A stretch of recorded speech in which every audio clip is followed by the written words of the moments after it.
sí. Córralo bien, ¿eh? Pero es que se...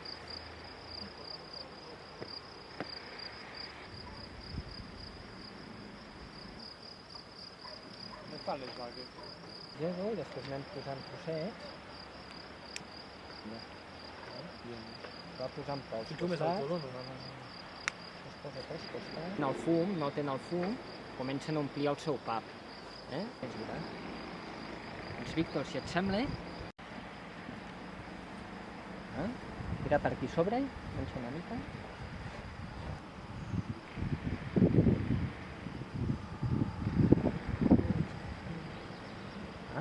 Aquests dos llistons els vam posar allí. Si t'hi fixes, no sé si es pot apreciar.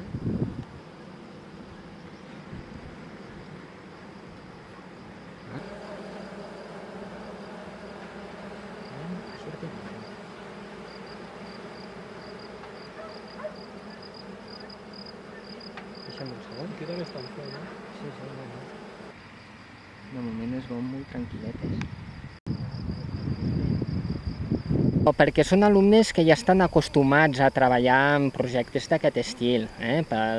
L'aula oberta ja ho comporta, treballem molt amb la natura, l'exterior, i estan força acostumats a treballar d'aquesta manera. I la veritat és que els nens ho agraeixen i crec que els hi aporta un plus important, amb l'aspecte de treballar l'autonomia, el treball en equip, de respecte a la natura, de mirar a fer les coses ben fetes. Aquest projecte et dona molt de joc. Sí, al principi teníem molta por de tot això, però clar, quan ja t'acostumes, doncs dius, bueno, una picada no passa res, és com si et donessis un cop, et pot passar molts cops a la vida.